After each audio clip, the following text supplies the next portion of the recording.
Welcome to Flat Earth Debate Uncut and After Show. I'm your host Nathan Oakley, and if you are new to this channel, or you've not done so already, then be sure to subscribe, hit the bell notification icon and join button to become a Nathan Oakley 1980 channel member and keep up to date with the Flat Earth debate. If you would like to support the channel, there is a super chat that runs alongside each of these shows while they premiere, and there's also a PayPal, Patreon and crypto link in the info box below the video. Also below this video you can get £50 for swapping your UK electricity supplier to Octopus Energy. Speaking of Patreons, I'm going to do a quick shout out to all of you who do support me on Patreon, so a massive shout out of thanks and appreciation to, first and foremost, Austin Whitsitt, a new Patreon. So I actually chatted with him on Saturday on Ballbusters, so big shout out to you, Austin. Subscribe today if you're not already subscribed to Austin Whitsitt's channel. Whitsitt gets it, so thank you very much indeed for joining me as a Patreon. Also John Kays, D.L. Hill, Julian Jeremiah, Maxi Tyken, Michael Kahn, Patrick Gunnels, Banter, Will Brax, Mel B. Styles, Troy Shuker, Bose Nail, Sampson, Maris, Harry Blade, Mobile Max 777, Lost Cat FE, Open Minded, Del West Watson, Mike, Muted, Dick Earth Skeptic, Maria Neelands, Unbelievable Productions, Blue Ridge Ranger, Rob H, The Real Gabster, Windrider, Liam Nedrick Jr., Abraham Mohammed, Naibai, Adrian Quintana, Skeptic936, Life is Short, Fireball X, TheFlatEarthChannel.com, Texas Mike, Edwin Johnson, and David Wayne Foster. So another massive thank you to all of you for supporting me on Patreon. Now I will hand over to whoever is in Discord and Google so you can enjoy their conversation while I set up for today's live show. No, it's coming everywhere. We fight when it happens. When they break the Constitution, which they already have, then we take our rights under the Constitution and we fight, or we lose America. Yeah. I mean, they're going to either legally get us at the end when they have total control, and if we say no, get arrested, or they get us now when we fight them. Either way, they're going to get us. That's socialism. Yep. Yeah, but I'm speaking specifically for this, where they're trying to make it where you can't eat or do anything. That's when I look into a place out of, let's say, a blue state, and somewhere where I could grow, have a little area, you know, and do a little homesteading. Well, if growing food was the answer, quick, I would love it. And I can grow food, so you know where I'm coming from. I think this is... Oh, I know. It's not, that's just the beginning. I understand that. But that's going to be the thing. That's going to be the immediate thing, that if you're living in a city or close to a city, then... Yeah. It doesn't matter what state you're in. You just got to get out of the city. Right. You got to get out of the city. Yeah, but even if you're in the city... Somewhere where... Just 1 second. Just 1 second. You're guys in G+, hello? Yeah. A couple of things. Have you got a fan on? Number one. I'm upstate New York. No, I'm not going to get listened I to. guess people there aren't thinking like the city. Can you hear me? They're not listening to me either. Can you hear me? I can hear you. There's really high static coming. I don't know, 50-50. Yeah, I can hear you. I don't think they can't hear you. Very strange, the whole thing. Well, I have discernment and be alert. That's all I can say. They can't. That's about it. G+, can you hear me? Time of our life. So, listening to some of the Uncut and After shows, it's pretty interesting. Which ones? I haven't. Well, the ones just yesterday when they were getting on me about Dave Murphy. And know what I'm talking about with Dave Murphy. Nathan's trying to say he's the nicest guy in the world. Yeah, it doesn't matter. He's still a Jesus hater. He's one of them 5%ers. The, you know, black Hebrew Israelites. They think the white man's the devil. Well, when you look into their belief system, that's pretty much what they even say. Exactly. So if they're saying it, it's much like us repeating what the Globers say, that their position is, but they don't know it. And so, but that's your position. If you believe in the Globe, that's your position, whether you like the argument or not. I got it in anyway. I said he's a Jesus hater. Well, it's about to happen. That's the end times for us, eh?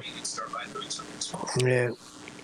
Well, we live in And exciting times, that's for sure. Yeah, that's what I was saying to my wife. I said, hey, listen, I don't know what you're doing, but I'm looking up because the Bible's clear on these things. Jesus said, look up because your redemption is drawing closer and closer. Amazing how many things the Bible has right that people can't see. I mean, talking about New World Order and can't buy or sell without some kind of a mark. Hello? Can you hear me? Yeah. You're back. Okay, just 1 second. Tell me if you can still hear me. Check, check, check. Check 1, 2. Check, check, check. Check 1, 2. Can you hear me? Yeah, you're a little muffled, but I can hear you. Okay. Is that better? Very good. Much better, much better. Hold on. Neil, can you not tell? I'm trying to sort something out. Guys in Discord. Tell me if you can hear you. Yeah, that means shut up, please, Neil. I'm going to have to be blunt. Yeah, guys in Discord. Can you hear the guys in G+? Yes. Yes, sir. And yeah, I think the static is gone. There was this really bad static. Yeah, so maybe they can do a mic. That's 10th man. I'll figure that out in a minute. Can you, in G+, either Neil or 10th, can you try and converse with the guys in in Discord? Hey, Discord. Can you hear me, Neil? Copy. Yeah, 10th man is really low. Can you hear me? I can hear you. Kiss my ass. Just have a back and forth. So you can hear us too then, Neil? I just want you to have a back and forth with one of them. Ask them how their day was and so on. Just so I can see if you can actually talk to each other clearly. Come on, Discord. Talk to 10th. Hey, 10th, what'd you end up doing yesterday, brother? Yesterday, I rested my right knee because I screwed it up on the weekend lifting something heavy. So all day I was resting it. What a bummer. It was a bummer.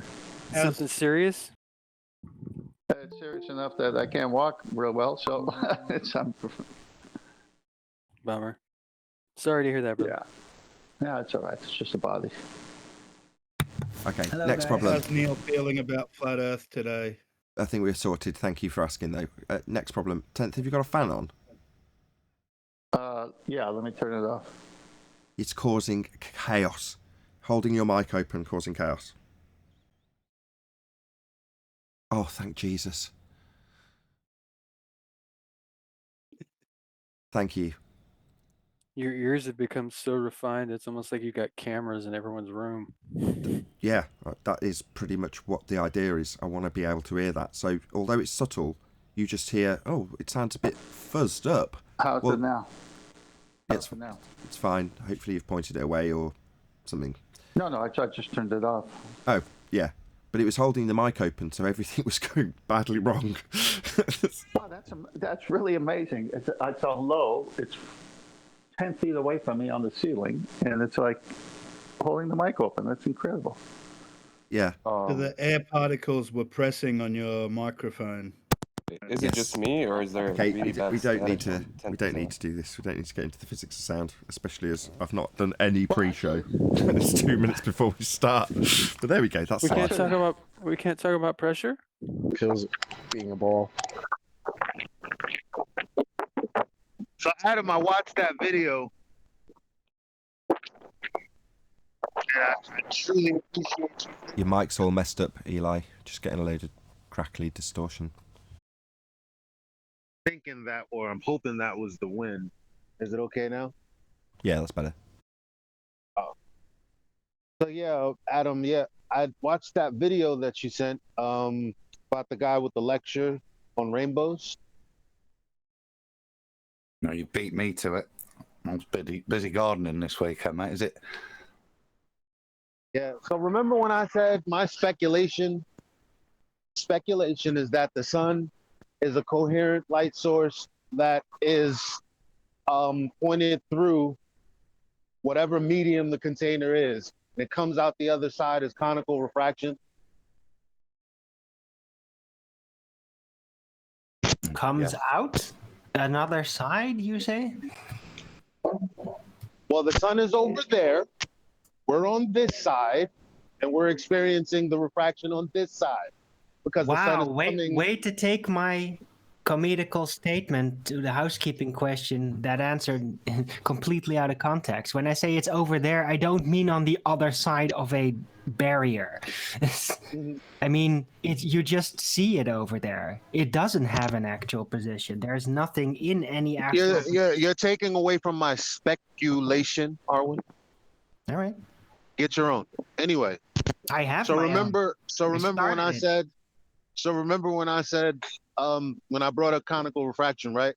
Well, in that video, his explanation is no different than mine, except his explanation and the globe Earth's explanation includes parallel rays from the sun, right? What's a ray? Well, like I said, a coherent source of light that traverses through the air through a medium and comes out the other side conically. And so in the heliocentric conception, a rainbow is, I don't know, millions of micro conical refraction phenomena happening at the same time, hitting at the perfect angle for you to see one big rainbow. Did you guys listen to Ballbusters this weekend? No. Sorry. I mean, I wanted to know what Adam thought about that. Well, I haven't seen it, but if you're saying that's similar, that's quite interesting. You've got an inbuilt something, a container that could function to generate this conical effect. I'd be interested to see what it was. Walter Lewin's lecture, wasn't it? So I'd be interested to see how he's postulating an effect with no medium to generate it. Well, that's sort of the medium is the water droplets, and the reason that you get this ring, it's an illusion. It's due to the fact that all of the rays individually are hitting at the same angle because it's coming in parallel, which is the assumption.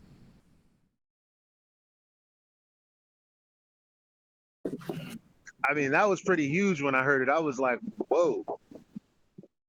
But how would it be able to be parallel throughout an actual distance? I mean, if you're saying that the holographic light manifestation is parallel in relation to the observer, I'd say, yeah, sure. Because none of it is actual. It's only apparent, right? Then it makes sense to me. But as soon as you claim some kind of Euclidean origin point for the light, that's where I immediately say, nope. Hold on. All I can hear. Hold on. All I can hear is Eli crackling because he's opened his mic mid-sentence, and all I can hear is crackling over the top of you, Arwen. Yeah, story of my life.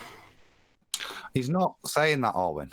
He's not linking it to anything to do with your statement there. It's just the proposition of an order of things, so that he's just saying within the way he's looking at it, the sun would be sat the other side, not any particular place, just the other side of the firmament, which he's postulating could be generating this conical effect. Am I right, Eli? Yes, and that's just my speculative side, just to give a cheeky grin, but it's not really to focus on that. The more important point is the heliocentric explanation must have parallel sun rays, which don't exist. That's the only point. I've found a positive claim for this phenomena, and we can already debunk it. That's the main point. I totally agree with that. There's no Euclidean origin-based parallel light out there coming from huge bodies in vast distances. That's not happening. That can't be happening. Light refracts, distorts in too many ways for light to still be parallel at such insane distances. That's just no.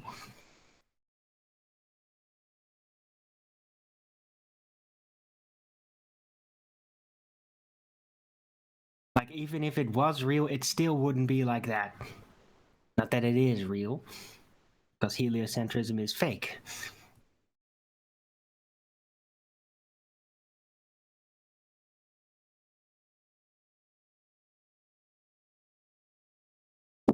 Agreed.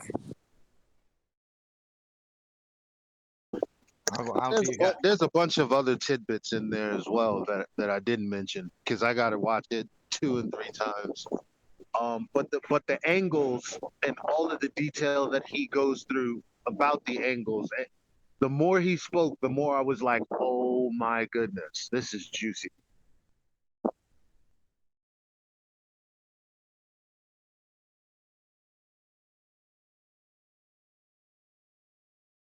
Oh yeah. Another assumption that's in there is the one-way speed of light. Because there has to be this. He mentioned a speed that he included the speed that the light is going through the air versus the speed that it's going when it's going through the water. So that was another assumption that he threw in there.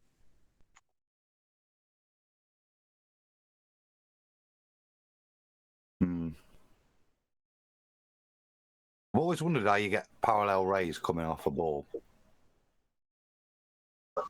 Well, it's from a black body, remember? So is it really even a ball? Oh, and there, well, it is, though, isn't it? But that means that each point is pointing in a slightly different direction and a slightly different distance away from you, because it's a ball, the light source is. So by its own definition, it can't produce parallel rays. Well, could it? It's difficult. But think about each photon. If it's a literal ball, think about each photon leaving the surface. What was that? You think about each photon. Whole of the surface of the sun is covered in photons. Each one has its own direct angle, R, to the center that it will leave from, that it'll emit from on that path. So not one of them has the same path. Not one of them has the same path and angle, even more importantly. So they're always diverging from the moment of leaving. The surface they're generated from is a ball, so it can only send them in different directions, different angles.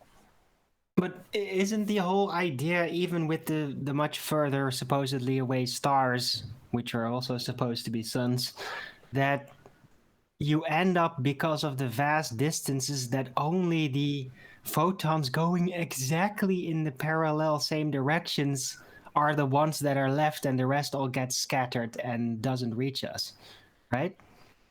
So could that be some kind of an influence from the sun, which is not, of course, that far away, supposedly. It's much closer, but it's all so convoluted.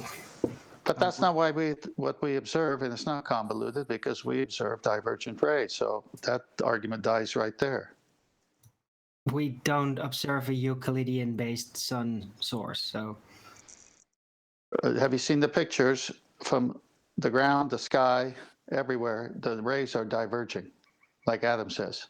The moment it leaves the light source, it's already on a different angle. They're not parallel. Well, That's let me ask a question again. That's what it appears to be. Can I? Yeah. It's not Well, literal. that's right. And the hand in front of me is really not my hand. It's refracted. Is that right, Arvin? No. Your hand is actually physically in front of you and has a Euclidean position within the realm. That's the difference. Oh. All right. Not according to Craig of Fight the Flat Earth.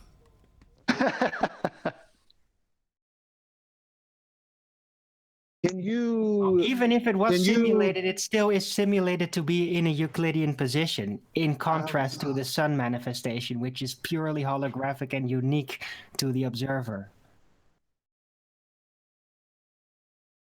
The presupposition that the stars are vast distances is an assumption.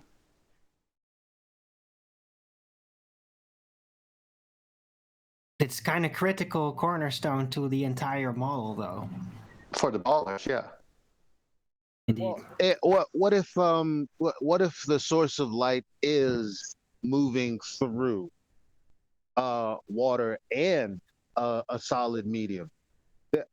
You wouldn't be able to pinpoint its position if it did have a position.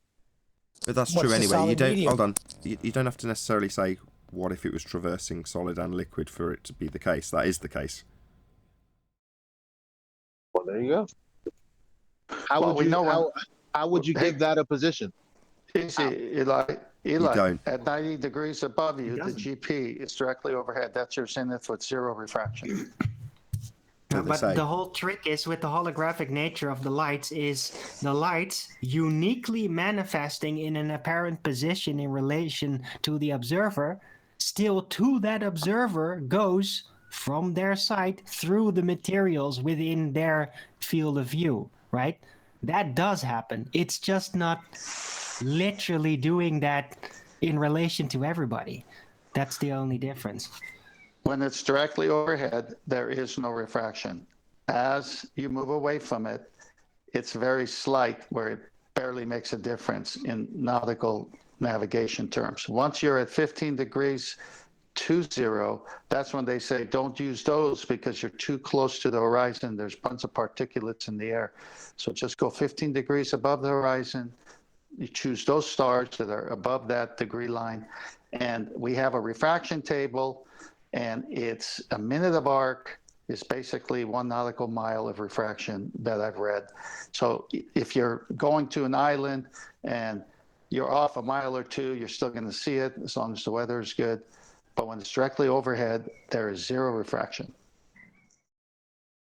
Is that terrestrial refraction? No, just kidding. No, No, of course. it's regular. If terrestrial refraction would exist, then all light bodies of the globe of the heavens, as they approach the apparent horizon, I know that's double, they would all start to, instead of just continue on in a spherical fashion, hitting that horizon and disappearing, they would all slow down and almost like drape onto the horizon because it's all bent upwards into the apparent flat plane, while it should circle on. So if it's going to compact at the horizon due to terrestrial refraction, then celestial lights will also compact within it. No, it's not going to compact at the horizon because of terrestrial refraction. Terrestrial refraction only exists in their maths. So absolutely not. It's not going to be doing that. But 10th Man just explained that they don't suddenly start figuring out what's occurring within that refractive area where you're looking through a lot of particulate matter as described by 10th Man. They just say, get above it. Just don't triangulate with a star that is that close to the horizon. That's how they get around it. They don't suddenly start figuring out how the refraction's working. Excuse me, no. I know you're like, no, I want there. Look, Nathan, you do this all the time. You start out, no. Yeah, I was right. It was a what if question with terrestrial refraction. And if there was terrestrial refraction, which there isn't, then that is what it would look like. There isn't, though, so it doesn't look like that. No, there is none. They make no mention of it. They do make specific mention of refraction, which is why they say when you're looking through that much air, don't go and take stuff below 20 degrees because you're looking through too much air. There'll be too much refraction, and the position of the star will not be accurate. Stay above 20, and the amount of refraction you'll think will not really affect your results. But as 10 says, 0 point, look straight up, you're getting none because you're just going... Right. Right. But What do you mean right? Hold on. Right? What do you mean right? That's another thing. Hello. You just told... I just said pretty much verbatim what Adam said, and you told me off at the end of it. I was talking hypothetically. Yes, you did, Nathan. I concur. I said exactly the same as Adam did, didn't I? Yeah, but you didn't start out with no, Arwin. Oh, right. There wasn't even an answer to what I said. I put down a hypothetical, a what-if situation. Yeah, about terrestrial... Yeah, you can't say no to that. Terrestrial refraction, yes, I can. Watch. Terrestrial refraction. No. Definitely not occurring. Definitely not what we're viewing. That's what I said no to. That was not what I was claiming. It was a what-if statement. If it was there, this is what it would look like. It's not there, that's why it doesn't look like that. Third show in a row that you've used this tact where you say, if it was real, then it would be occurring like that. It's the third time you've used it. The first time you did it, I was like, really? You're really going to try and employ that? Come on. No, I didn't expand on that. Me. Dude, I've said this literal statement 2 years ago on this show, and you agreed with me. Yeah? I even put down some visuals for it. Terrestrial refraction was the only bit I said no to, Arwin. That's the only bit I took aversion with, if that's the right word. Nathan, can I read... Listen to the entire statement. You just got held up on the word. Nathan, the last slides of Master B will address this issue. Tell me when you got it. The very last slide. The last two, yeah. David Birch navigation blog. Yep. Okay, so here's a blog I found. I've actually called this school up north. Here's an article written 2012 that somehow did not get posted. It is now because we just got a question about this that I thought we had answered, but could not find it. Then found this draft, which a bit late now we post, thanks to National Fairfield in finding the issue mentioned below, the emergency navigational book, taking the time to tell us. Next slide. Refraction of light as it enters the atmosphere is still one of the largest uncertainties in celestial navigation. When starlight leaves the vacuum of outer space and enters the atmosphere, it bends down a small amount depending on how high the star is in the sky. This happens because the light is slowed down in the gas of the atmosphere. See refraction in the scene. Thus, with our sextants, we always measure a star height that is slightly too high. A starlight from stars from 30 degrees above the horizon will bend only some 1 to 2 arc minutes. If uncorrected, yielding an error of some 1 to 2 nautical miles. But at lower angles, the correction can be twice that or more. At higher angles, it's less, being only half a mile or so at 60 degrees and 0 by definition for stars overhead. Perfect. Did you need the next slide or is that it? That's it. But that's celestial refraction, right? That's what they call that? Right? Yes, and it mentioned atmosphere as well if you want to nitpick. I didn't necessarily want to do that. I just wanted to be concrete as to the type of refraction, how it is categorized. Yeah, celestial refraction. Right, and there is this actual deviation, right? So celestial refraction is technically not fictional, right? Any presumed cause as to how it manifests is another matter, but there is this deviation. Unlike terrestrial refraction, which is completely made up to justify why it doesn't look like a sphere. Yes and no. Right, putting some prefix before the description may or may not in certain instances infer things. So I don't know, I'll be honest straight off the bat, in terms of celestial refraction, whether or not that makes any assumptions. But what I will say is, Adam clarified this earlier and was his intonation was perfect. Refraction, does light refract? It's not rhetorical. Does light refract? Yes. Technically, yes. And what's that called? Refraction? Right. So no prefix necessary. Light deviating from straight has to be dealt with. It's dealt with as thus. Now, if you call it something specific, like terrestrial refraction, suddenly you're taking it outside the realm of light that you experience deviating from straight, which is definitely something that occurs. You can describe it in various different ways. So long as you don't work outside of the conventions of the description, say Snell's law, then fine. We all experience light doing this phenomena, deviating from its straight path. Fine. Light refracts.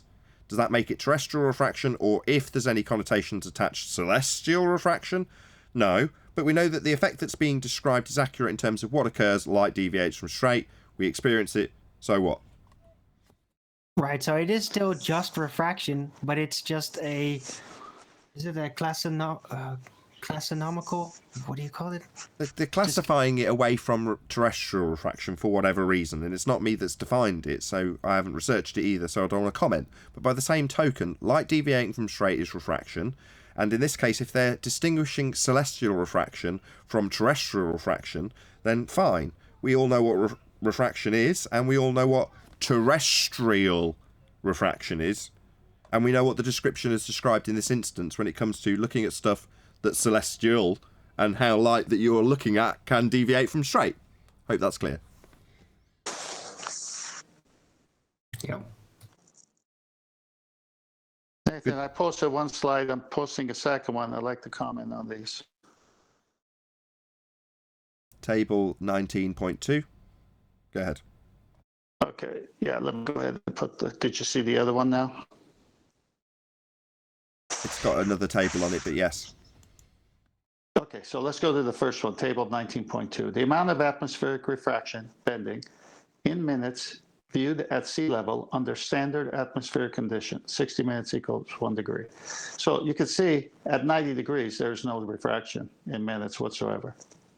But as you get down to that 20 degree above the horizon or 5 degree above the horizon or at horizon, your zero line, look at all the stuff that the sailors don't want to deal with in their calculations. So very little refraction above that 15, 20 degree line. Next slide. Again, altitude error in arc minutes, distance error in nautical miles, and then lowest distance error in nautical miles. A lot to read here, but basically saying the same thing.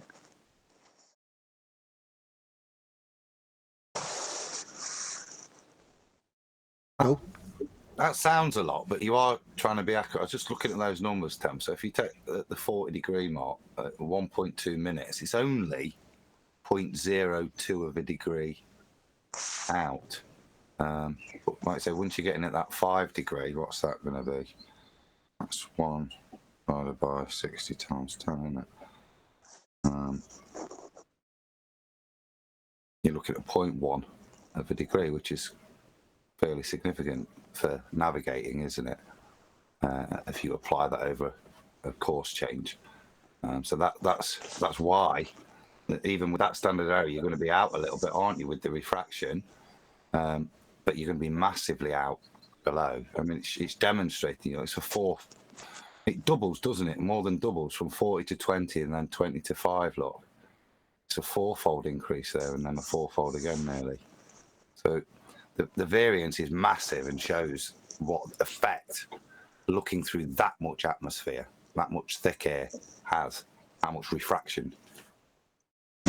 What it doesn't do is say, oh, it bends at a rate of R, right? So you could reposition it. It says the atmosphere is so thick, the refraction just misplaces it. It doesn't make a claim, as far as I'm aware, of placing it in any particular spot relative to the thickness of the atmosphere. It just creates a refractive effect, which means you're not seeing it where it actually is. Yeah, and it's kind of indicating how much to avoid it by, as opposed to saying this is going to be utilizable to make some claims about things that are occurring within this refraction limit. It's just saying this is how much you'll be off if you use it below this point. Yeah, not off, down, up, left or right in any specific way, just you're going to be out by that much at least. I mean, is it? Well, that's why the guy said in the previous article from the David Birch navigation article, but at lower angles, the correction can be twice that or more. So why would you want to go through all that when all you got to do is aim 15, 20 degrees above the horizon to get your bearing and distance? Exactly, just use a different star. Just point higher. It's not that difficult, right? Yeah, right.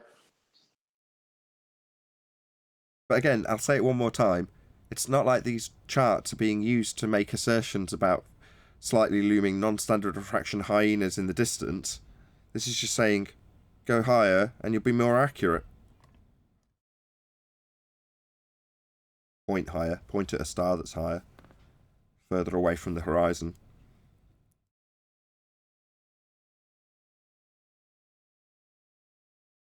Jolly good. Thank you, 10th. My pleasure.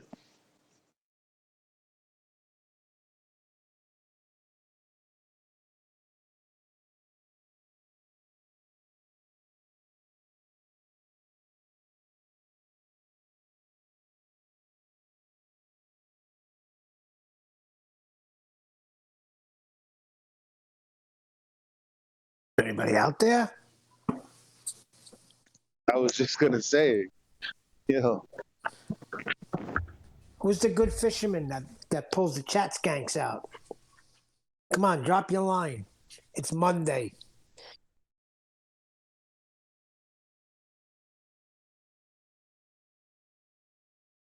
Don't mention what day it is. Okay, it's no day. What was interesting with the back and forth with Virus that I enjoyed was he switched camps. Didn't realize he switched camps, but because he's an anti-flat earther, he couldn't even listen to his own words. Yeah, he kept claiming Earth is flat. That's what I heard. Yep. Some people don't catch that, you know. So I've watched other shows where that's happened, and it almost throws the flat earther when the person starts describing how something is flat. You know, right down to really blatant examples. I'll give you one. Rumpus said something to the effect of, well, everything around you is incredibly flat. Now, that will have obviously been taken out of context because he'll have been detailing how, as a result of it, it all looks curved. Obviously, he's an anti-flat earther. I can say that now, he's lied. Not just a globe believer following the globe rhetoric anymore. Anyway, the point is that once you've got to that stage and started asserting, you know, you've got bendy horizons and bendizontal this and curved triangles that, you're essentially making disclaimers within your own rhetoric that don't work within your own rhetoric. Like saying, okay, I appreciate, I'm not disagreeing. Yeah, it's all an area of equal altitude. So all flat then. But like I say, some people don't even pick up on it. Oh, I picked up on it. I think he said it about 4 times. But he went on to say, but therefore the area in the middle of each circle could be popping up in the middle and curving away from the centre of each GP. You're like, no, it couldn't. It wouldn't work. You need a straight line on the bottom of that triangle. But, you know, prior to that, he's explained that he understands that to do the triangulation, you've got an area of equal altitude. That's all flat. So he's made the disclaimers, but as somebody correctly pointed out earlier, they don't want to hear their own words when it's disclaiming how their argument fails. And when you repeat it back to them, it makes it all the more painful for them. Well, when he invokes 90 degrees, he's invoking a right angle. He can't just have one straight line and call that 90 degrees. Yeah, do you remember the dude who told us about how he was seeing things from an orthographic perspective, which you cannot do? And over the course of the discussion, there was like maybe 40 or 50 repetitions between me and I think it was Chocolate at the time, but also 3 renditions of the point we were making from him himself. Yes, I remember that guy. How can you forget him?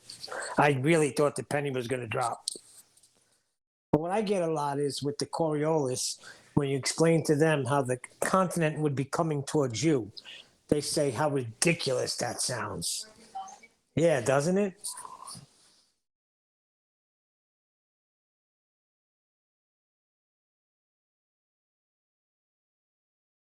Kumo virus will always just concede anything and then just proceed to make an argument that doesn't actually fit it, right? Fit those statements. Like he's just putting puzzle pieces together that don't fit.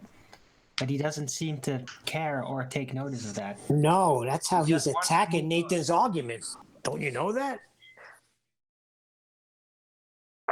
He reached the aha moment at the beginning. I can't remember. I'll have to listen again to catch it. But he did one of these. That's how. But then he went right back to being an anti-flat earther.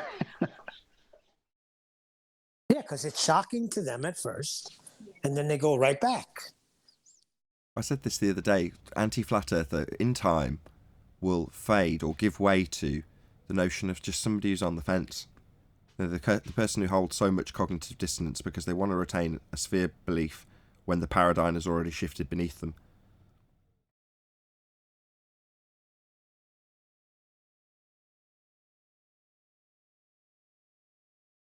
I thought that maybe that was it.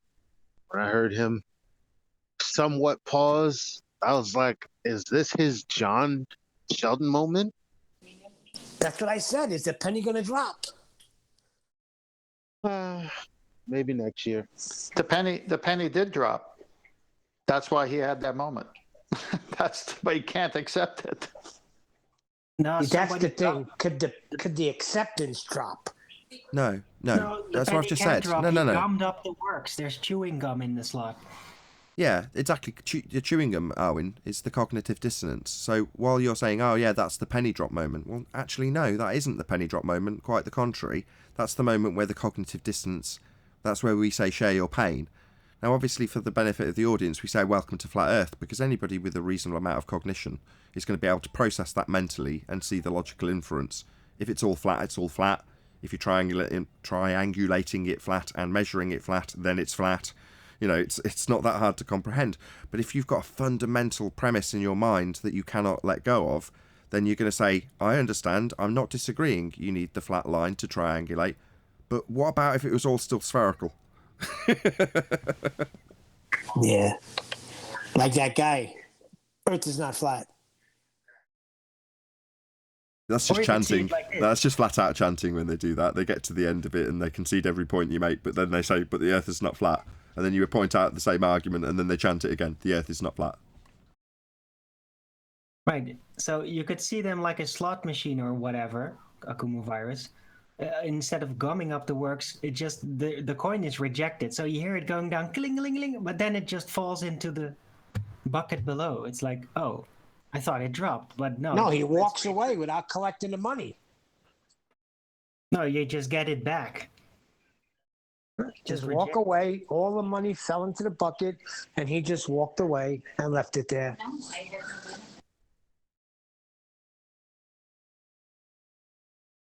Well, I guess for some, that's their slot in life.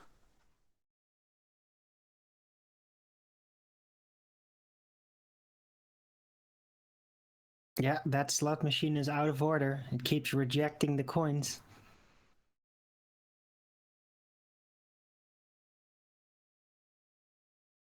I don't think he can make heads or tails of it.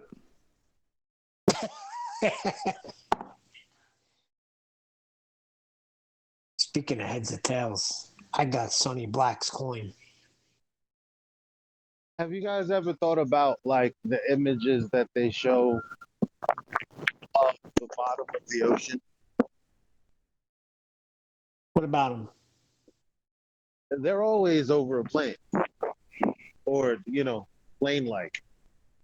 I've never seen them try to depict anything in the ocean as curved, like somewhat curved. So, I was reading the Bible, and then Sodom and Gomorrah was referenced as like being on a plane along with some other cities, and I was like, well, what would the distance between the one end to the other end be? And then so I looked up planes of the earth, and I'm like, okay, well, they make up 1/3 of the surface. But then I saw abyssal planes underwater, and they make up 50 to 60% of that.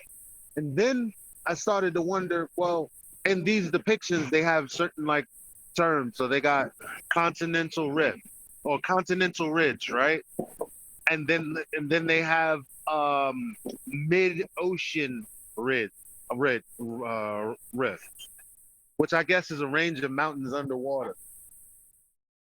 And it says that it spans for 40,000 miles.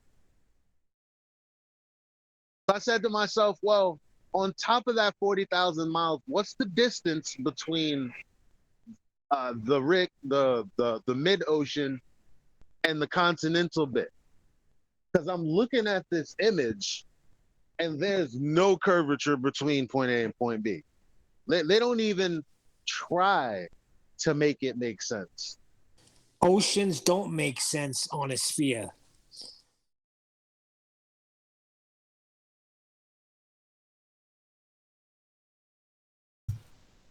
That's marine refraction for you. How would it work? I mean, how would a submarine go? Wouldn't he be going along nice, and all of a sudden hits the curve of the earth? And how's that even work? No, they work with buoyancy and all pressure relations, and since that's pretty evened out at a certain heights. No, but I'm saying it would still have to be a ball, right? Even underwater. What? It would still have to be a ball even underwater, right? It's saying there would be an attitude change. So just like say if you had a ball and a ruler, the ruler is going to deviate from the surface of the ball. Well, that's what if the sub is traveling along and the surface is curving away from it because it's in water, floating along. You know. Well, It it's not like it's not like airplanes, like they change direction, like that they use the turbulence to actually change angular direction. They just go forward, they stand still, they can turn, and they let themselves go float or sink, right? And that's how they can move laterally. But it's not like airplanes, like they literally change the angle of their wing and suddenly the aerodynamics changes, making them go down. That doesn't really happen with subs, as far as I know. Works mechanically different, but whatever.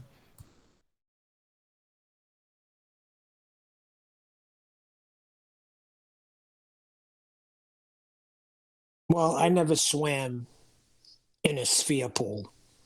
I swam in a swimming pool, which is flat, and then it slants down to deeper water. That makes sense to me. Yeah, but people don't really like spherical pools because then you don't have. Why any doesn't place the to surface stand. also slant down with it? This fucking gravity shit. That's Why what is I'm that not saying. happening? Yo, Why is that not happening? That's what I'm saying. I'll tell you why. I'll tell you why, Chocolate. Because if their gravity was real and it was keeping the oceans down, you and I could not move. It'd have to be so strong. We couldn't move our finger or walk. Nah, but butterflies, bro, they got that. Well, butterflies different, man. They can Butterflies. avoid this magical gravity. Yeah, bro. Fucking butterflies just laugh at the No, ocean man. like, ha ha ha, look at you. Have to conform to the outside of this ball. I'm over here fluttering my beautiful wings. Fuck out of here. Yeah, because a butterfly What a saying fucking joke. a butterfly saying a bending of a conception can't stop me. Mind over matter. It's so dumb. Are we still on? Yeah, I've got a minor technical issue that I'm going to try and figure out while we're running. So the butterfly saying, how can the bending of space-time stop me from flying? It can't. Therefore, I fly. Hang on. At one time, it had him because he was a worm, but he overcame it. Maybe that's how it's with gas particles too. Maybe it's not a story that Nathan tells. Maybe that's how it happened. When they hit the common line, they become butterflies. I figured it out. Anti-flat earthers are worms, and flat earthers are butterflies. Gas particles are worms until they hit the common line. Then they turn into butterflies. And they just stay there.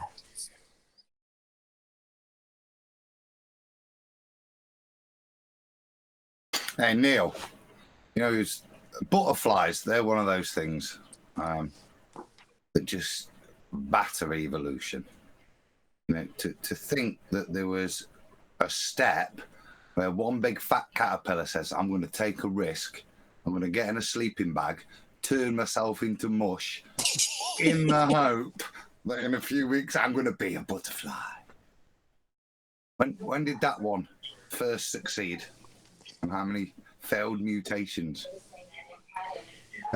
I think with that evolution thing, Adam, I think what the guy is getting at with my son is that he's trying to say that certain viruses affected human beings the same as they affected apes. Yeah, so? Therefore, the similarities and everything are right there. We evolved from apes. A 45 caliber bullet will affect my right arm the way that affects the right arm of an ape. Yeah. Genetically, I think we're just as close to earthworms, you know? So... Well, Neil, you're going to have to accept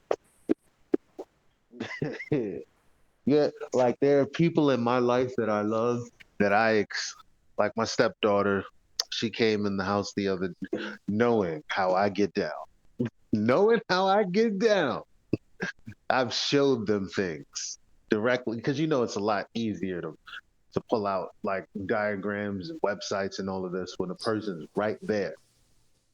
And my daughter Yeah, no, my to son's on the come right in side of this one. and she came in with a NASA T-shirt. Oh yeah, I love them. I couldn't even look at her. I was like, "Slow."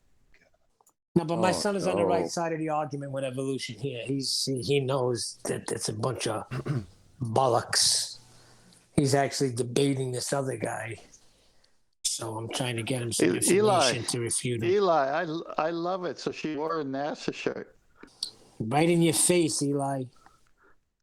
No, I would love that if my family would do that. They're too afraid to even bring up the subject. Now I buy my son a NASA shirt. What? Yeah. Get him a NASA as to a clean joke. the bathroom? Yeah. Here, it's a NASA shirt, fanboy. Well, that actually makes sense, Neil, because where he puts it is still needs space in the closet. I had a wholesaler, and he knows I'm a flat earther. So I just said, send me, when the COVID kicked off, I said to the wholesaler, just send me a load of stock. And he knew what he was sending me. He sent me a load of NASA stuff, of which I think I sent Nathan 2 of the NASA bath bombs. Yeah, you did. Can you hear me, by the way? Can we what? Yeah, we can hear you. You can hear me, okay? Yeah. Can I say yeah, or will I get yelled at? You'll get yelled at. Shut up, Neil. Hold on. Let me just double check. Guys in Discord, can you hear the guys in G+? Yeah, that's all good. Guys in G+, did you hear that reply? No. Yeah. What? Yes, we did. Perfect. I've solved the audio problem. What was happening was I just happened to notice when Eli was talking, it was triggering my line, so I assume you guys were getting a bit of feedback in G+, right? All through the show? Yep. No, not really. Not all through the show. I got a little feedback for, I can't say how long, but not long. Okay. I've solved it now.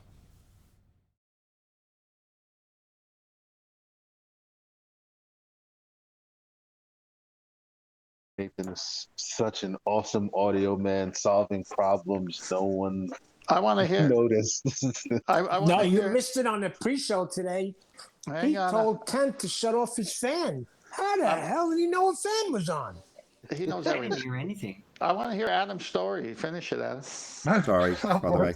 That was it. All I'd say is when if people come in with like non-Nottingham Forest football tops or NASA tops, I'll often just give them a cheeky boo. When they boo, look at that T-shirt. So that's what I'd suggest, Eli. Just Is it a top seller? no, I've got loads of these NASA bath bombs. I don't. It's crazy how no one sees like what's going on. Like, nope. Let's keep it real. No one gave a darn about NASA 7 years ago, 5 years. Let's just say 7 years ago to be safe. As a matter of fact, I remember like the conversation around NASA was NASA isn't even a thing anymore because they don't get enough funding. That's what I thought was the reality. It was like, okay, I guess NASA's not a thing. Who's going to do the space stuff then? This is around the time I started finding Neil deGrasse Tyson videos. Wait, not enough All funding? of a sudden, there's these NASA shirts everywhere. That's what's been palmed off to private enterprise now.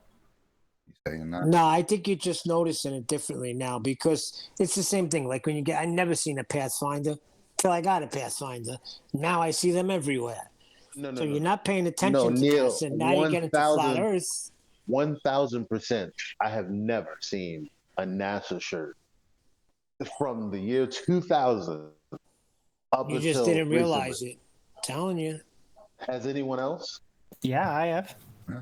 Oh, get Primark. People, there was loads of, like, you see them in TK Maxx and places like that. You know, when they're pimping cheap goods. That's been corrected. But it's crap stock, mate. Like I say, this stock that I got was like cheap crap.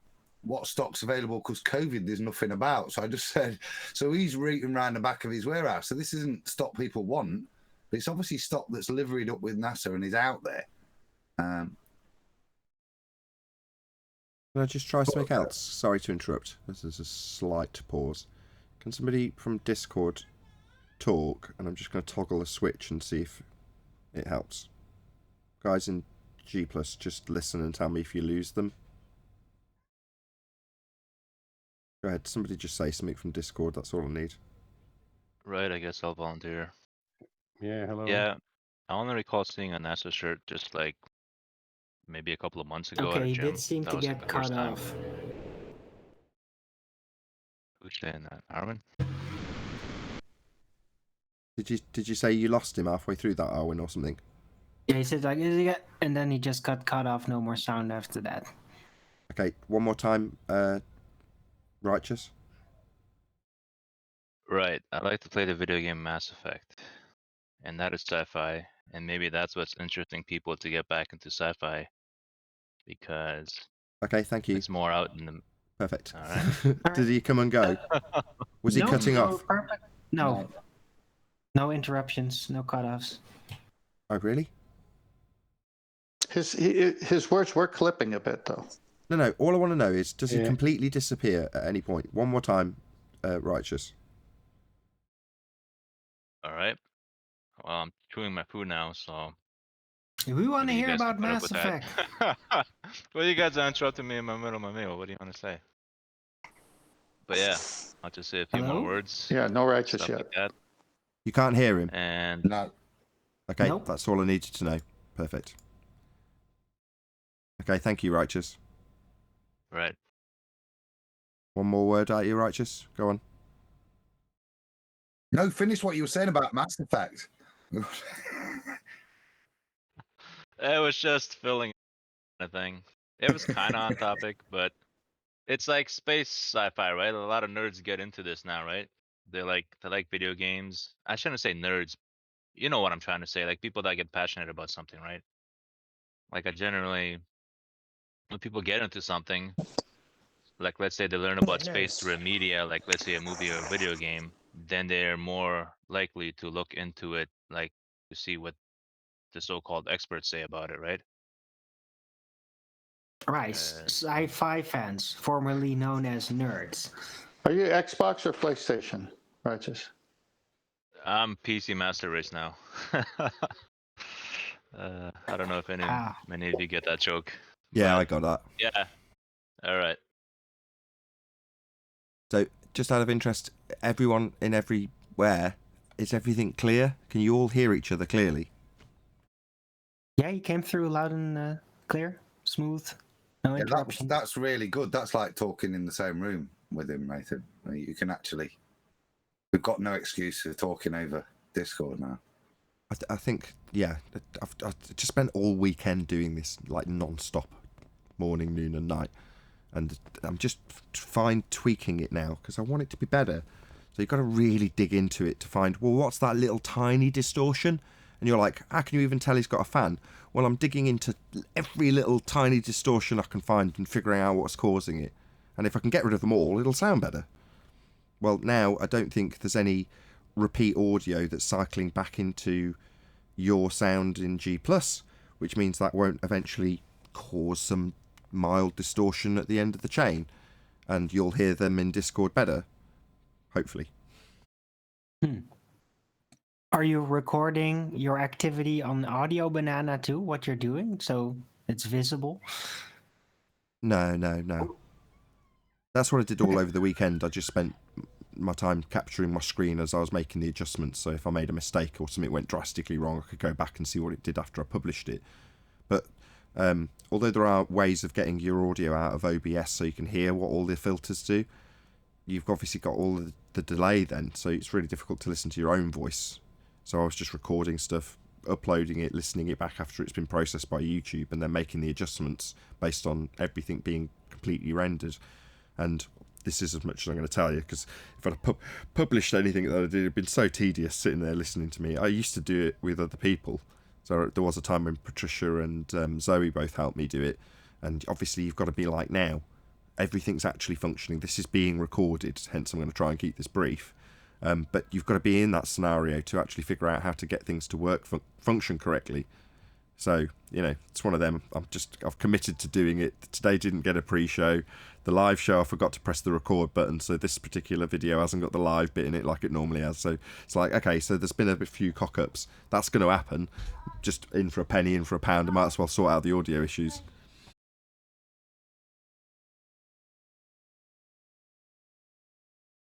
Not that they're massive.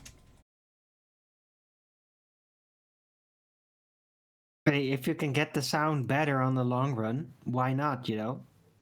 And whatever you did in the last phase of the sound testing back and forth with Discord, everything did seem much, much clearer. So whatever you did, it seemed to work. Good. Very, very, very, very complicated. I'm not going to lie. Got a whole sound panel with the, like 36 different gauges and all that. Everything. Just running the show is very, very, very complicated. In other words, if you'd not done it before, you couldn't just stroll in and start running a show like this. I'm not just tooting my own horn. It is just complicated to do. That's how it is. Hey, sound guy is a pretty well-paying serious profession out there, right? So good on you. No, you mentioned that in one of the chats the other day, and I'm like, no, not at all. Not unless you. It's like being a famous person, being a well-paid sound person. Most people are just on a salary. I mean, I've been recently watching videos from a boom mic operator. You know, and he's still just haggling his salary at an hourly rate.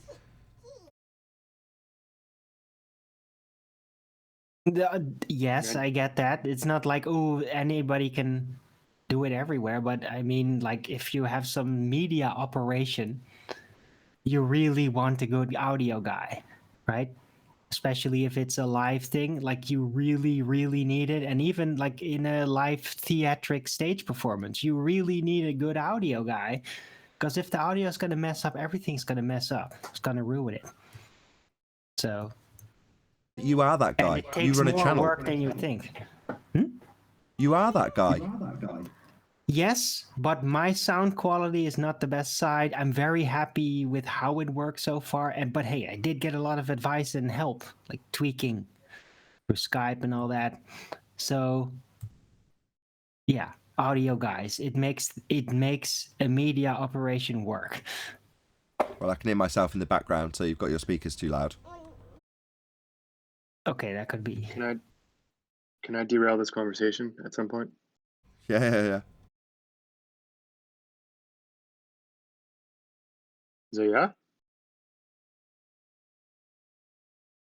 We hear you. Yeah, he said yes. Go on. Sorry. Yeah, Nathan, I just was online having an argument with someone about the sun on the bottom of clouds. And I remember you had this discussion with Ed before, and I think you showed a video that demonstrates how it could work on a flat plane. And I'm looking for the video, and I was wondering if you know what the link is, or if you could explain it, how it would work. Irrelevant. I know it's like it doesn't prove it's flatter somewhere. Dave Weiss has a video somewhere. Don't know exactly where.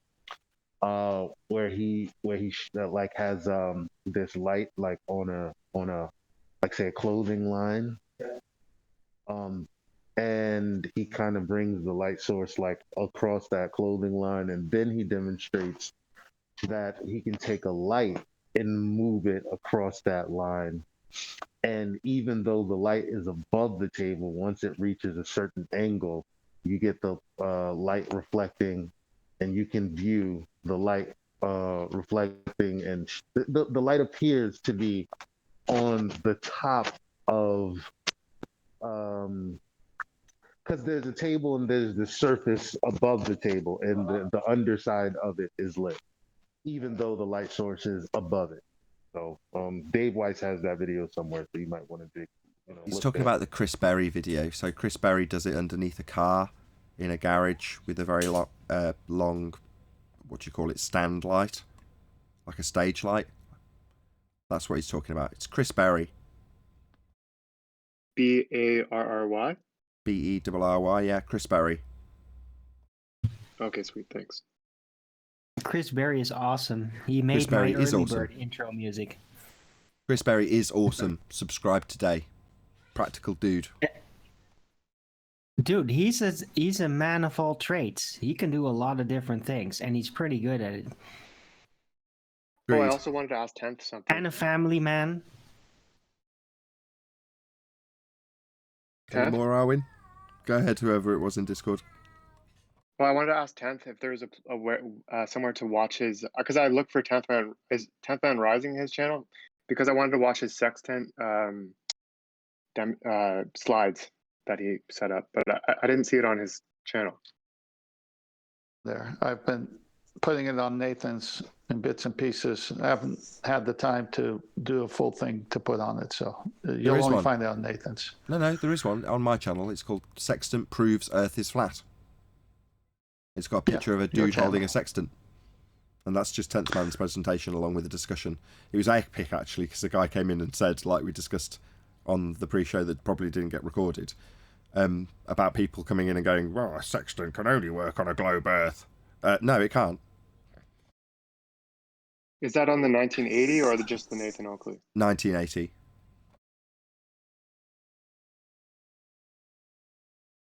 Yeah, I haven't posted anything on 10th Man Rising and won't until my schedule frees up. So go to Nathan's.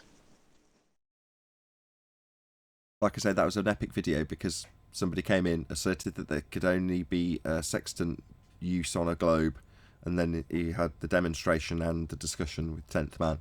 So that's that particular bit. It was well worth cutting out. As much as I'm not putting down any, a presentation that you'd actually do 10th. I'm sure that would be epic also. But you know what I mean? When it's somebody actually saying, globe Earth has to have a sextant, or whatever he said. I can't remember.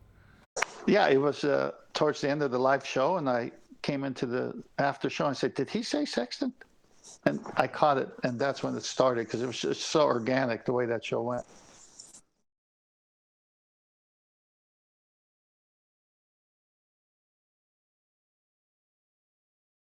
It was a good show today with Virus. That was... Go on. He must have been thinking about it since the last time. That's the perfect balance. Very limited fundy muting, and every so often, because you're having a point explained, you get the concession. Yes, I understand. Straight bottom. Yeah. Beyond the horizon. Yeah. Geographical position. Yeah. I understand it. And then obviously we get to say, well, great. That's because we've won. Welcome to Flat Earth. Those sorts of things. Rather than a load of obfuscation, muting and chanting. Towards the end he did that. Enough for it to be contextually perfect for me to just cut him off at that point. You know what I mean? I find that they're afraid of the sextant argument because they haven't researched it. When they research it, they're going to be afraid of their position because it just destroys the ball, destroys the globe model. Once they understand how sextant actually works. Yeah, even with a bit of cursory research, somebody challenged you after that video was put out. Although it was addressed to me, it was you doing the presentation. But regardless, the end conclusion the guy drew was, well, they're drawing a straight line out to the horizon in GP of the star, and I think the only reason they do it flat is so that they can assume it's flat. That was his conclusion. You're like, yeah, welcome to Flat Earth. Really? Yeah, and then he rounded off his... The people on his own side do it flat to assume it's flat, even though they assert that it's a ball? He went into describing presupposing zeniths that move towards the centre of a presupposed spherical Earth and went into detail about it for about 2 minutes. Yeah. He then ignored that completely and described how triangulation actually works. And then at the end summarised that, I think something's fishy here was the implication, because they've got to do it with a flat bottom.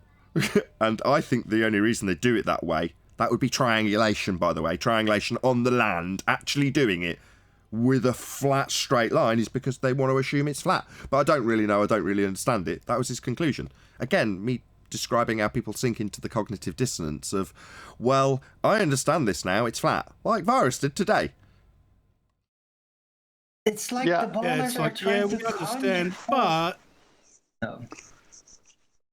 Sorry. Well, notice the way that guy ended his show after he said what Nathan said. He said, "Well, I did just start looking into it last week." Yeah, exactly like Virus did. Well, I don't really know what I'm talking about. I've only really been looking at this a week, but I know enough to say that I can basically chant out how it works and operates on a flat plane and then just say it's a sphere afterwards. Or better still, say how I understand it works on a flat plane and how the people who are utilising this must be using it as a flat plane just so they can say it's flat. Because obviously it's still a sphere. Yeah, Well, he must be wrong about the sphere. No, but that's brilliant.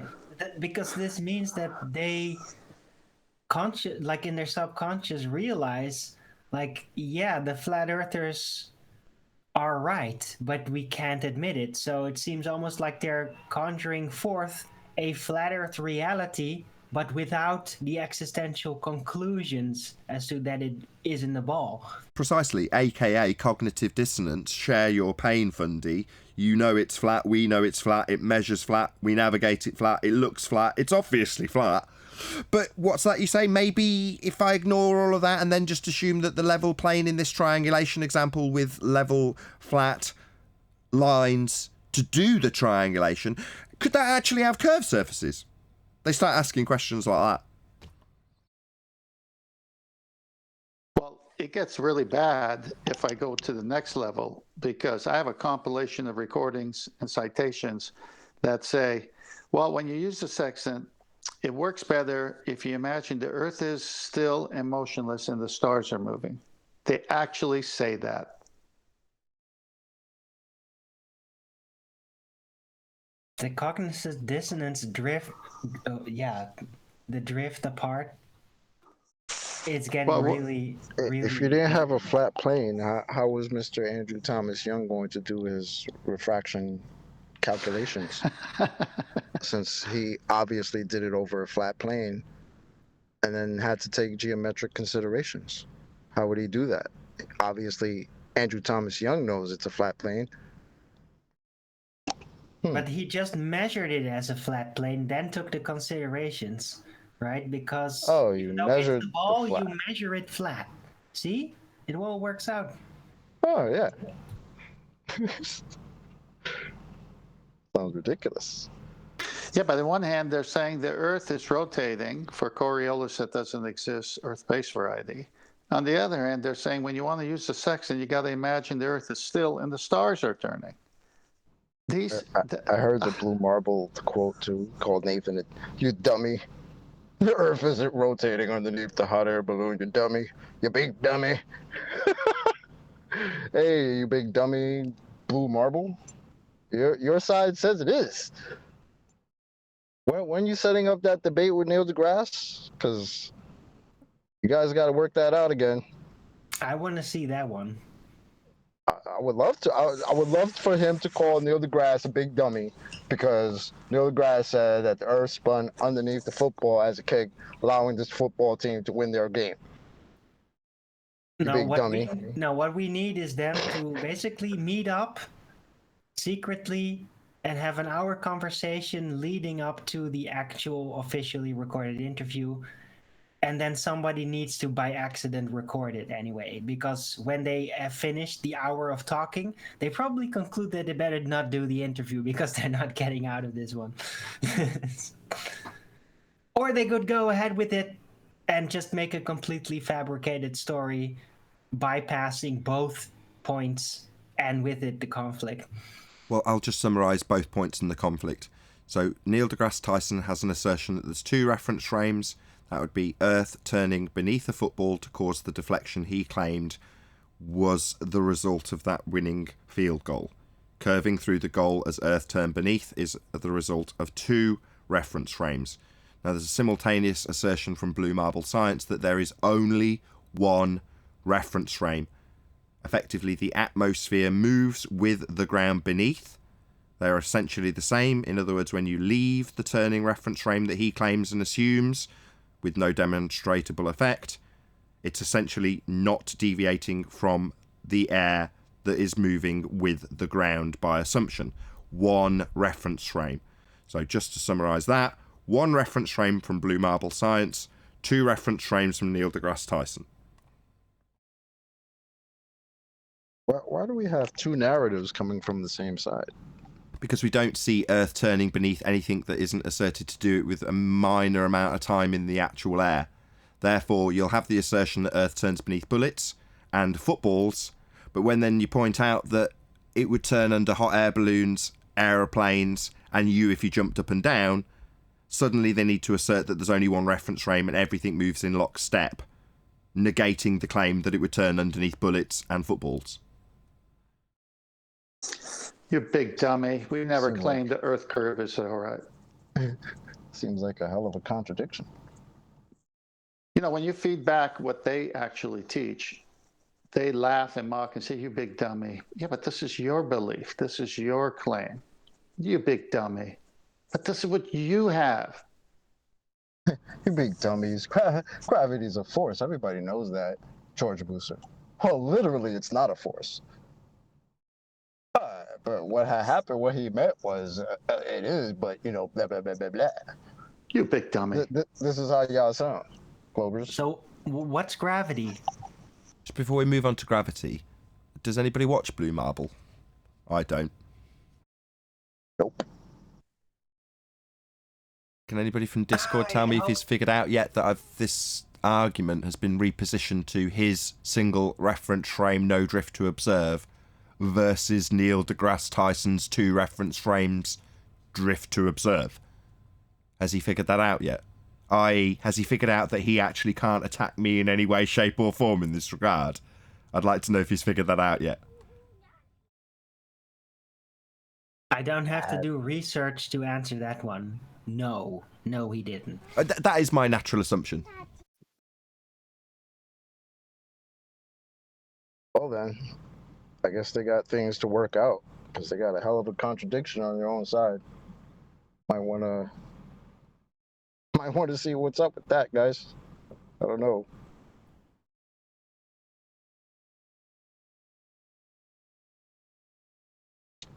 Any Globers in Discord got drift? No, because you know what's going to Or happen. some got no drift?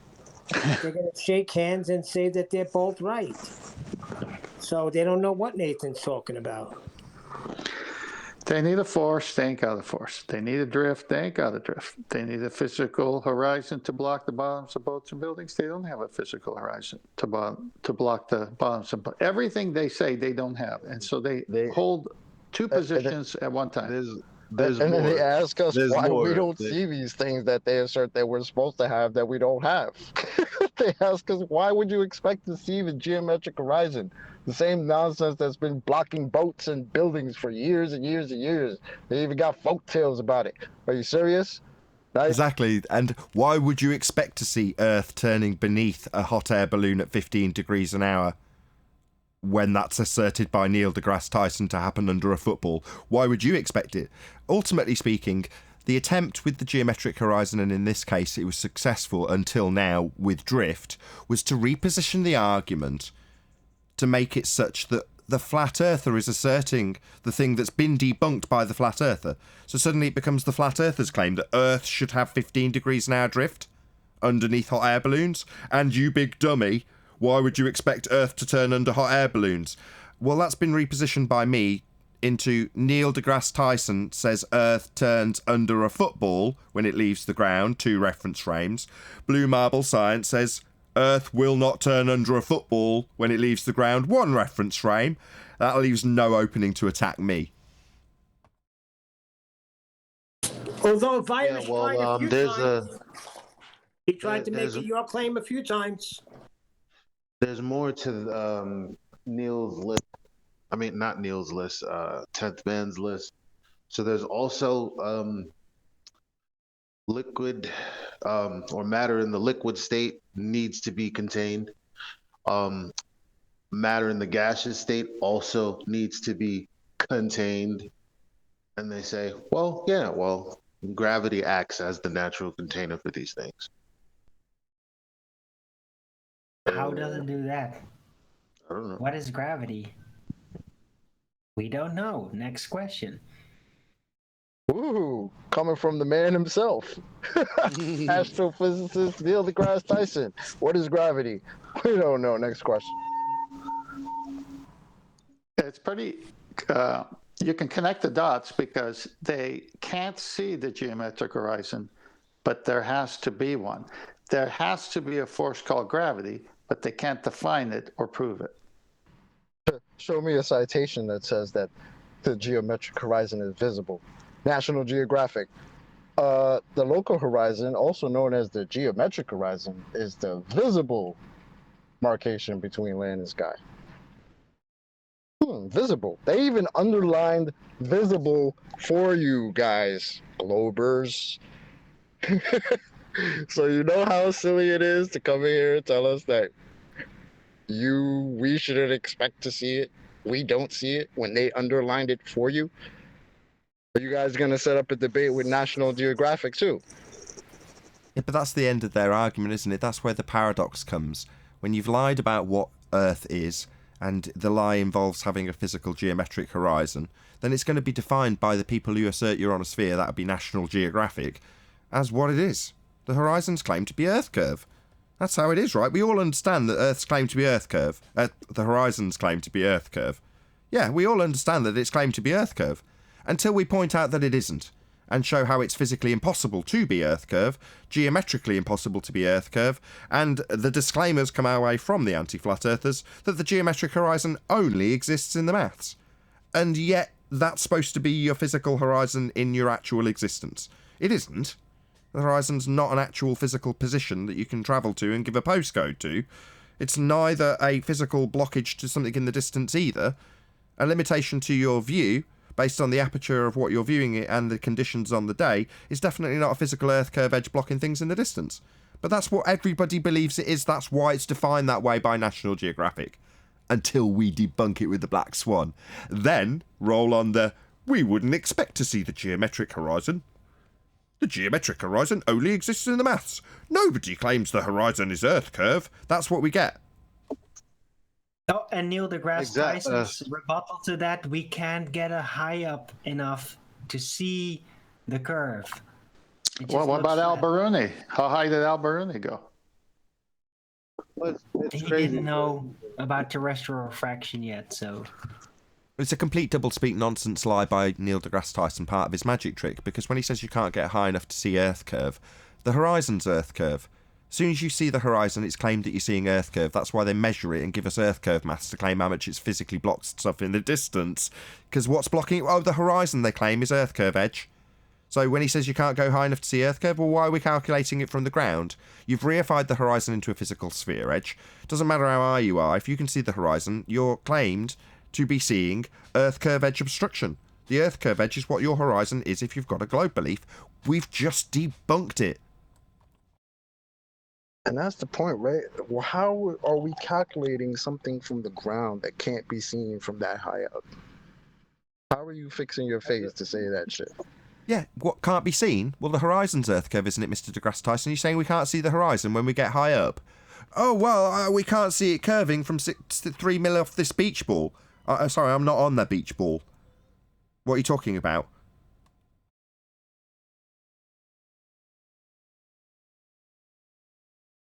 Well, I just want to accent the point that now all this noise was. That stuff is flat. That's the one truth So the that he point that, managed to shine through. In case any Globers are under any, in case you guys are thinking that we're not understanding what was said, for pretty much any point that the topic was brought up, the horizon that is, prior to 2020, when the Black Swan dropped, And you can go look at all of the videos, all of the PDFs, everything they have on horizons. And the horizon is the visible boundary where the sky meets the ground. And that boundary is noted to be 1.2 times the square root of the observer's height in feet away. So that horizon, that visible horizon that you're looking at for a 3-foot observer is 6 feet away. That's the common example they give on Google if you look it up. As a matter of fact, you look through these PDFs, they don't mention refraction anywhere. They just tell you based on your height above this circle of Earth where the horizon would be. All of this extra stuff is ad hoc. Eli, did you mean to say 6-foot man is 3 miles away? Or Yes. Yeah, that's what I meant. Yeah, it's incorporated into the Black Swan. If the Earth is a sphere radius 3959, then every distance to horizon, that's Earth curve, in this example, will be no more than 1.2 times the square root of the observer's height in feet. Yeah, that's the Earth curve geometry maths. Correct. They say you'll see Earth curve at 1.2 times the square root of your eye height. That's what they say. Or to put it another way, the horizon is Earth curve. And it doesn't matter at what height you view it, it's claimed to be a physical Earth curve edge. And it has physical limitations, based on the geometry, that only exists in the maths. In reality, we don't have a geometric physical horizon. The horizon is never a physical geometric sphere edge. It can never be beyond the parameters of that geometric physical limitation if it was. And we have demonstrated beyond all certitude that the horizon is in excess of the geometric limitations of a sphere edge with a radius 3959 based on 1.2 times the square root of the observation height in feet. That's what they assert. Horizon's Earth curve, and it isn't. So that being said, and if anyone's got a decent amount of education behind them, then what is causing the bottom of boats and buildings to disappear is perspective and distance and weather, temperature. It's not Earth curve because it doesn't meet the limitations, or actually it needs to be physical and can't go past a certain mileage. And when you see the horizon over 10 miles out, when it could only be 1.22, you got to throw that one out and say it's got to be the other.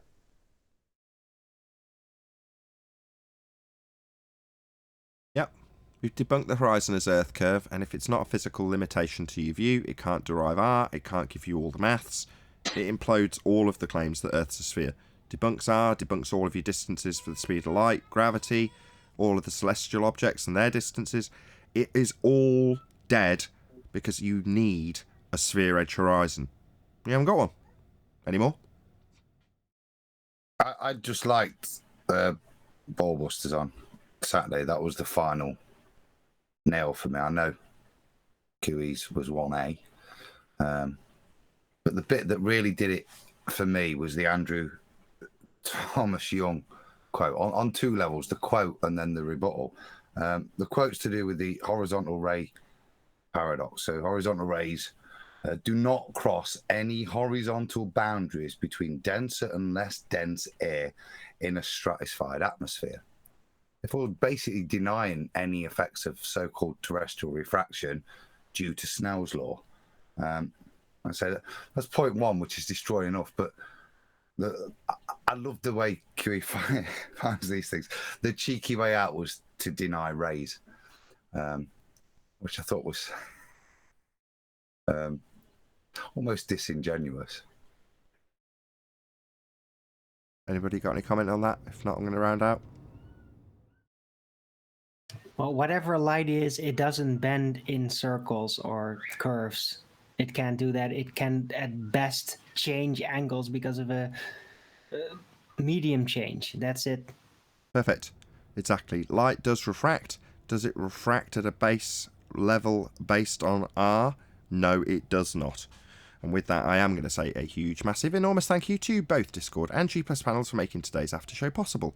Of course, a massive thank you to all of you in either Nathan Oakley 1980 or Nathan Oakley Programming streams for hopefully smashing the super chat, liking, commenting, sharing, subscribing, and becoming a Nathan Oakley 1980 channel member. Also, below this video, you can get £50 for swapping your UK electricity supplier to Octopus Energy. I've been Nathan Oakley, and I will see you all in the next video.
What a lovely day!